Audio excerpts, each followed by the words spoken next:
أقول أعوذ بالله من الشيطان الرجيم بسم الله الرحمن الرحيم يا أيها الذين آمنوا اتقوا الله حق تقاته ولا تموتن إلا وأنتم مسلمون. وقال تعالى يا أيها الناس اتقوا ربكم الذي خلقكم من نفس واحدة وخلق منها زوجها وبث منهما رجالا كثيرا ونساء واتقوا الله الذي تساءلون به والأرحام إن الله كان عليكم رقيبا. يا أيها الذين آمنوا اتقوا الله وقولوا قولا سديدا يصلح لكم أعمالكم ويغفر لكم ذنوبكم ومن يطع الله ورسوله فقد فاز فوزا عظيما. رب اشرح لي صدري ويسر لي أمري واحلل عقدة من لساني يفقه قولي. اللهم لا علم لنا إلا ما علمتنا إنك أنت العليم الحكيم. اللهم علمنا ما ينفعنا وانفعنا بما علمتنا وزدنا علما. Usually when you and I think of death, it's not as cynical and as morbid as we think. Now there's two ways of thinking. Let's just say a young man says that I'm young, I'm healthy, let me live my life to the fullest. Let me live a smart life, a brilliant life, an excellent life. It's different compared to the individual who thinks that let me live my life to the fullest, and coupled with that, let me do something discreetly for the sake of Allah Azza wa Jal and make a small investment for the hereafter. And this brings me to the hadith of Rasulullah sallallahu alaihi wasallam, where in many of the hadith of Rasulullah sallallahu alaihi wasallam, you and I can learn from the brilliant nature of Rasul sallallahu alaihi wasallam, where he would say something very small. It'll just be a few words, but that hadith or that statement would be so profound, you would not be able to find it in books. Let me repeat that. The statement itself, the sentence itself will be so small, however it will be so bold in its meaning, yet it will not be found in books. A hadith comes to mind of Rasulullah sallallahu alaihi wasallam, where a man comes to him and he says, "Awsini, give me some advice." And it was one word that Rasul sallallahu alaihi wasallam said. He says, "La taghdab, don't become angry." The man thought to himself that that was such a small statement to make. He came back to him again. He said, "Awsini, give me some advice. No, give me some good advice. That's just like a one word. Give me some better advice." So he said again, "La taghdab, don't become angry." The man comes back for the third time. "Give me some advice." He says, "La taghdab." And the scholars mentioned that Rasulullah sallallahu alaihi wasallam perhaps knew that this man had this issue of anger management, and therefore he said that to him 3 times. But aside from that being a fact, one of the things that we learn is when a person gets angry and if he's not rectifying that argument or that relationship, you and I may not get that opportunity to rectify ourselves. Usually you get angry, you slam the door, you leave, and whatever happens, happens. But you have to remember, you may not return home. You may not be able to rectify that relationship. It might be a relationship between you and your spouse, you and your child, you and your employee, whoever it may be. But that concept of not being able or not having the chance to rectify ourselves is what Rasulullah sallallahu alaihi wasallam instilled in that sahabi, in that companion, by repeating that statement 3 times, "La taghdab." And remember, there's 3 relationships that you and I need to master. Basically, there's 3 buckets over here. If I can master these 3 buckets, I can master any other relationship. The first is my relationship with the creator of the heavens and the earth, Allah Rabbul Izzah. That's the first bucket. What you and I need to master is our relationship with Allah. The second relationship is the relationship that you and I have with our families. And the third relationship is understanding yourself. Because each and every single day, we're changing as human beings. We're learning our attitude, our atmosphere, right? Our society is changing, and with that, I am changing as well. So the first is the relationship with Allah. The second is the relationship with our family. And the third is the relationship with yourself, understanding yourself, and making a better relationship with yourself by understanding yourself and your inner soul. Now here comes to the hadith of Rasulullah sallallahu alaihi wasallam, which is a profound hadith. Abu Ayyub al-Ansari radiyallahu ta'ala anhu comes to Rasulullah sallallahu alayhi wa sallam and he said, Ghattini, give me some raw advice.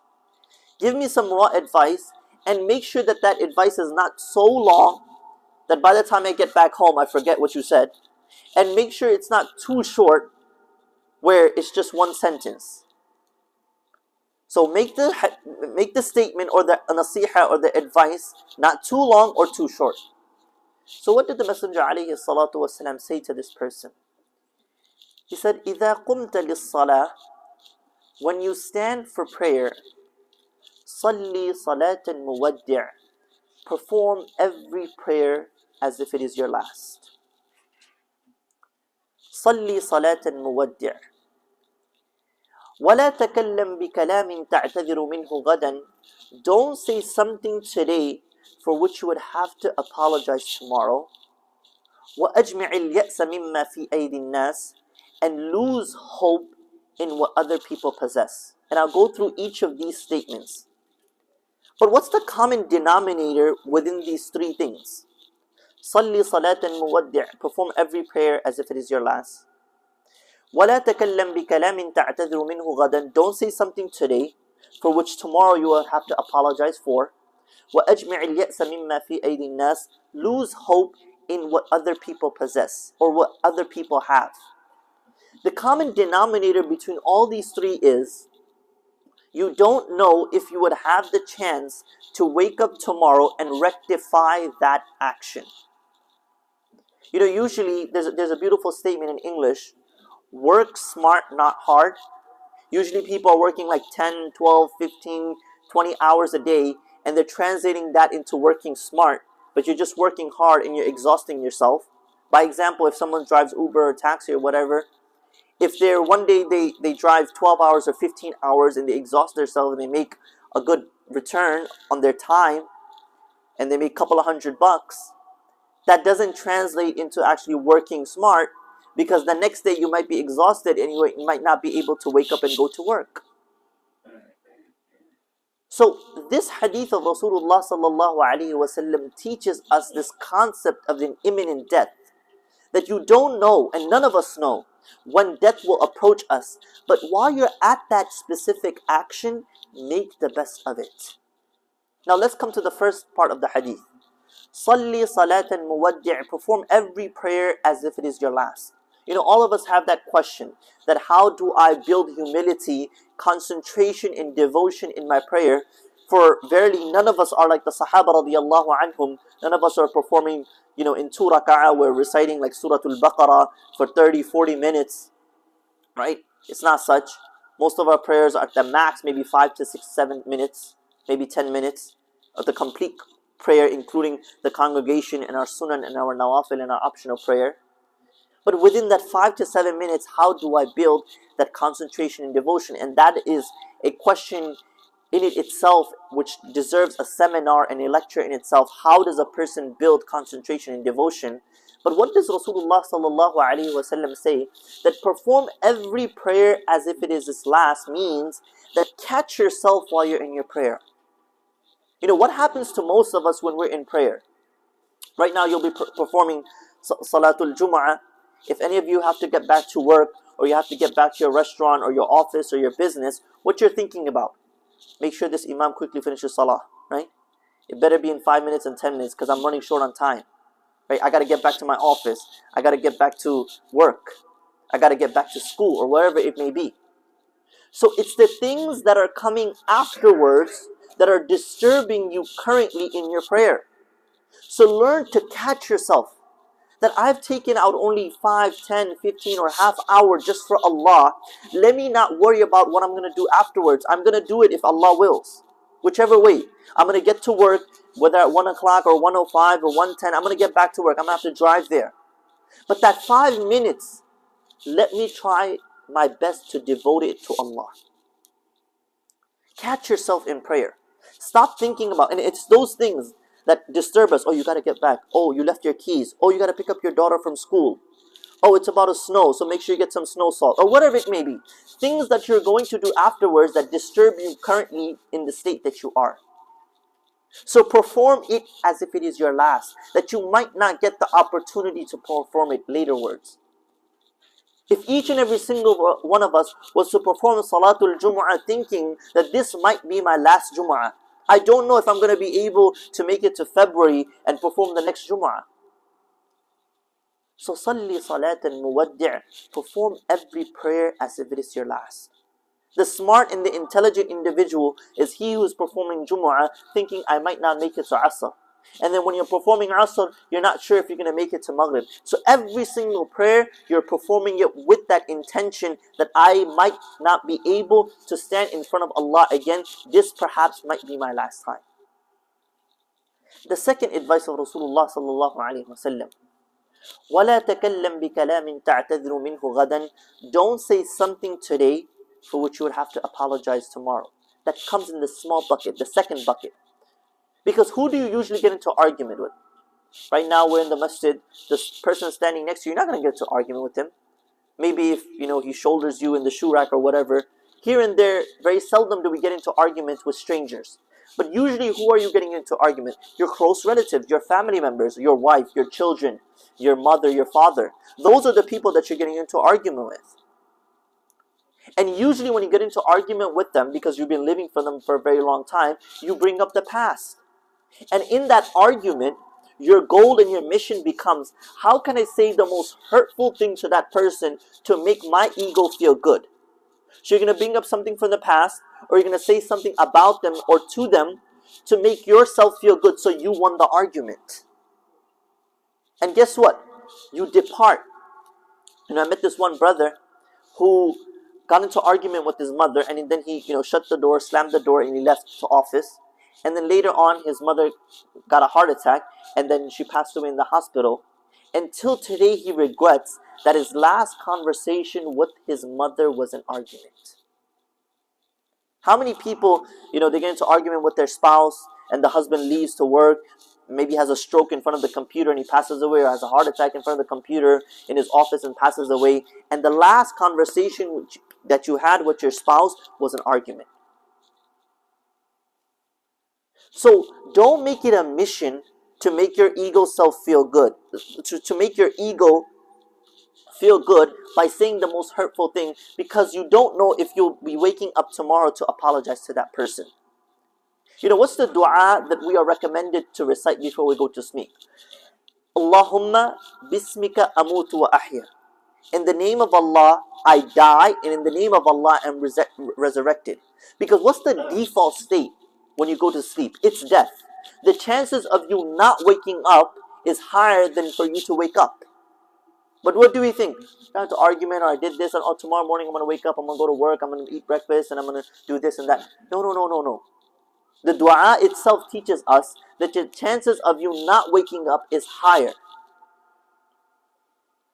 So don't think that I'm going to cover up tomorrow and all the holes, I'm going to do this and I'm going to do that, I'm going to rectify myself with this person. No, while you're at it, humble yourself and catch yourself. Hold on to yourself. Don't say the most hurtful thing, don't say the mean thing that you will have to apologize to that person later on. The last part of the hadith of Rasulullah sallallahu alaihi wasallam, وَأَجْمِعِ الْيَأْسَ مِمَّا فِي أَيْدِ النَّاسِ. Lose hope in what other people possess. And this is kind of hard to understand. But when we think of disparity, or when you think of despondency, it's usually something which is not praiseworthy. It's something which is not healthy. It's not healthy to be despondent. It's not healthy to always be sad. It's not good for a person's ibadah to always be sad in their ibadah. Rather, it's better for you to be hopeful and optimistic in your du'as, in your prayers to Allah Rabbul Izzah. So what is Rasulullah sallallahu alaihi wasallam saying? Specifically, lose hope in what other people possess. What the Messenger alayhi salatu wasalam is saying, stop being worried about what other people have and what you don't have. You're so occupied and you're so obsessed about what other people have. And sadly to say, the world that we live in this world of social media, this shallow world, we look at, this couple went to Turkey, or this couple went out. So you're worried about, how come I'm not able to do this? Those shallow marriages where the couples are just arguing about, you didn't give me this, you didn't give me that. Before I got married, someone gave me a beautiful advice. He said marriage revolves around 3 words: compromise, accept, and expect. Don't expect too much, right? Accept whatever you have and learn to compromise. Because we're so worried about what other people have and what I don't have, it stops you and I from being grateful from whatever Allah has given us. Right? They went out, in a honeymoon in this place, and they did that, and they're doing that. Every year they're going on an international vacation. Why aren't you taking me out? Why aren't we doing this? Why am I still driving an old car? Why don't I have this? Why are we living in a small 2-bedroom apartment? Why are we not living in a beautiful house? You're always worried about what other people have and what other people are doing, that you're not able to be grateful for whatever Allah Azza wa Jal has bestowed upon you. So lose hope in what other people possess. And it's very hard in this world that we live in this world of social media, where people expose about their life. People are open about what they're doing. And if you don't look at it, it's offensive. There was a time that you and I lived in where people will have a diary book. And if I was to open your book and look inside, it's an offense. And now today I will post up something on social media, and if you're not looking at it, if you're not putting likes on it or a comment on it, that's offensive. You didn't see my post, brother? Yesterday I was in Turkey. The day before I was in Dubai. You didn't see? You weren't following my status? You didn't see my page? You didn't see my story on Instagram and Facebook? That's the world that you and I live in. Because people are so obsessed about exposing or showing to other people how they're living a lovely life. So coming back to the profound advice of Rasulullah sallallahu alaihi wasallam and summarizing it, Salli salatan muwaddi', perform every prayer as if it is your last. Sa'ad radiallahu anhu, when he became the governor of Egypt, he asked Umar ibn Khattab radiallahu anhu for some advice. And he said, what should I do? I'm taking up this, big responsibility of becoming the governor of Egypt. And you think like someone like Umar radiallahu anhu, who was a Khalifa for 10 years and 3 months, would give, say, do this and do that, be respectful to people, look after the widows and look after orphans, and make sure you're respectful and you're a good leader and have these qualities and good character. He didn't say all of that. You know what he said? Hold on to your salah. If that relationship is correct, every other relationship will be correct. That's all he said. As-salatu imaduddin. Hold on to the salah. Khalas. He didn't give this whole long lecture. You're becoming the mayor or the president or this and that, do this, do that. He just said, hold on to your prayer. If your prayer and your relationship with Allah is correct, then every other relationship will be correct. Period. That's it. The second advice, وَلَا تَكَلَّمْ بِكَلَامٍ تَعْتَذْرُ مِنْهُ غَدًا. Hold on to your tongue. Hold on to your ego. Be careful of what you say, because you might not get the opportunity to rectify and correct yourself. وَأَجْمِعِ الْيَأْسَ مِمَّا فِي أَيْدِي النَّاسِ. Lose hope in what other people possess. May Allah Azza wa Jal give us the ability to act upon this beautiful hadith of Rasulullah sallallahu alaihi wasallam. Just 2 announcements, inshallah. Wasika Shams Chaudhry, one of the sisters who has been hospitalized, we humbly request, and may Allah give her shifa, inshallah. Please remember her in your dua. And Long Island Muslim Society's monthly program, inshallah, will be on Sunday, January 30th from 6:30 p.m. to 8 p.m. inshallah. They will also be on Zoom, the flyers outside. So we humbly request everyone to join these monthly halaqah and these monthly programs, inshallah. May Allah Azza wa Jal give us all tawfiq and give us the ability to live our lives according to the sunnah of Rasulullah sallallahu alayhi wa sallam. Wa sallallahu barika ala Sayyidina Muhammad wa ala alihi wa sahbihi ajma'in.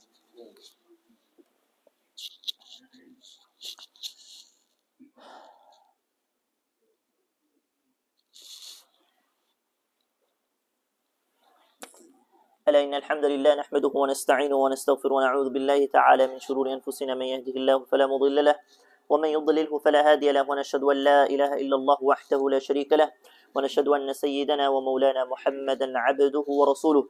إن الله وملائكته يصلون على النبي يا أيها الذين آمنوا صلوا عليه وسلموا تسليما. اللهم صل على محمد عبدك ورسولك، وصل على المؤمنين والمؤمنات والمسلمين والمسلمات، وبارك على محمد وأزواجه وذريته. قال النبي صلى الله تعالى عليه وسلم: أرحم أمتي بأمتي أبو بكر، وأشدهم في أمر الله عمر، وأصدقهم حياء عثمان، وأقضاهم علي، وفاطمة سيدة نساء أهل الجنة رضي الله تعالى عنها وعنهم.